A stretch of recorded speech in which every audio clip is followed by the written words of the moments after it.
اعتکاف میں کیا کام کرنے چاہیے، معتکف کو کیا کام کرنے چاہیے اور کن کاموں سے بچنا چاہیے؟ بنت عبدالجبار انڈیا سے۔ پہلی بات تو ان کاموں سے بچنا چاہیے جس سے اعتکاف ٹوٹ جاتا ہے۔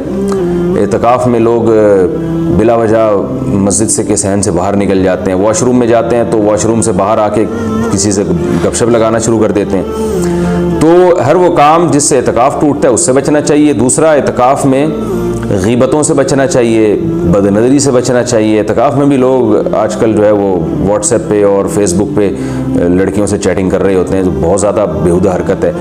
اور جو ہے غیبت سے بچیں آپ، اور اس میں جو ہے کہ بد نظری سے بچیں آپ۔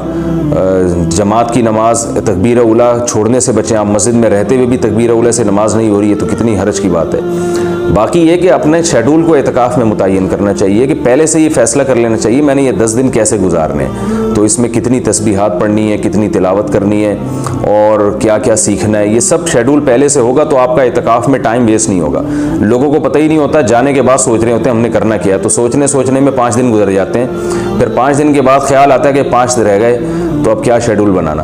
تو اس لیے پہلے سے اعتکاف میں بیٹھنے سے پہلے اپنی ترتیب بنایا، وہ ترتیب اتنی مشکل نہ ہو کہ اس پر عمل ہی نہ ہو سکے۔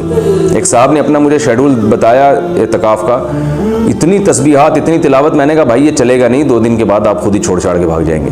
تو احب الاعمال ما داوم علیہا صاحبھا وان قل، حدیث میں آتا ہے اللہ کو سب سے زیادہ وہ عمل محبوب ہے جو تھوڑا ہو لیکن پابندی کے ساتھ ہو۔ تو تسبیحات رکھیں، تلاوت رکھیں، اور سب سے بڑی بات یہ ہے کہ یہ فیصلہ کریں کہ بھئی اعتکاف میں ہم نے گناہوں سے توبہ کرنی ہے۔ جب ہم 10 دن بعد مسجد سے نکلیں گے، یا خواتین جو اعتکاف کے کمرے میں بیٹھتی ہیں، ہم جب 10 دن بعد اعتکاف ختم ہوگا تو ہمارے اندر چینجنگ آنی چاہیے، کوئی نہ کوئی گناہ ہماری زندگی سے ختم ہونا چاہیے۔